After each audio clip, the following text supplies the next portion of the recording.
Looking at the anatomy of the cat, we'll start with the thoracic cavity, which is everything above the diaphragm. This is the diaphragm. Then we'll look at the lobes of the lung. You have the anterior lobe, the middle lobe, the posterior lobe, and the mediastinal lobe. Then you also have the anterior, the middle, and the posterior lobe on this side as well. So then looking at the larynx,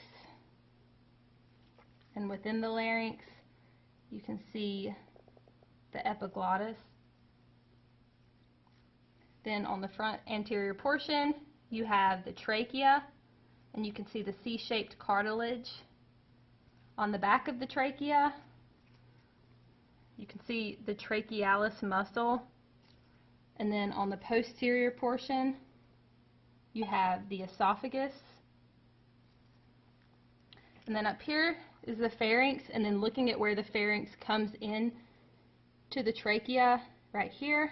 The pharynx comes into the trachea here, and the pharynx comes into the esophagus right here.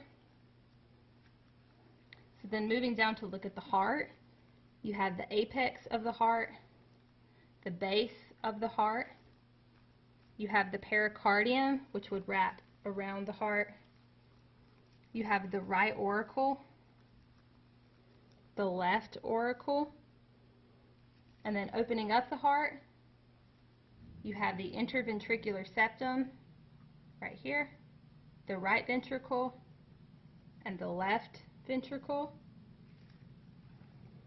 And then moving down into the abdominopelvic cavity, which is below the diaphragm, we'll start with the greater omentum, which is this fatty apron. Then we'll look at the liver. Cats have multiple lobes to their liver. You can see them here. The gallbladder is this pouch right here.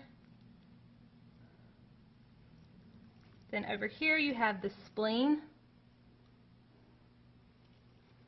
And this oatmeal-like portion here is the pancreas. On this cat it's hard to see, but so you have the esophagus comes down and enters the stomach up here in this portion. The part where it enters the stomach is the cardia, and then up here above where the esophagus enters the stomach you have the fundus, you have the body, and the pylorus is at the bottom. And then right here you have the pyloric sphincter into the duodenum, which leads into the jejunum, which is this whole portion here, and within the jejunum you have the mesentery, which goes down to the ileum, and the ileocecal valve leads into the cecum. Then you have the ascending colon, the transverse colon, and the descending colon. Then you have two kidneys. You can see a kidney right here. There's also a kidney right here. And if we open the kidney up, we can see this outer lighter portion is the cortex. This inner darker portion is the medulla. And this right here is the renal pelvis. Then you have the ureter, which goes down into the urinary bladder.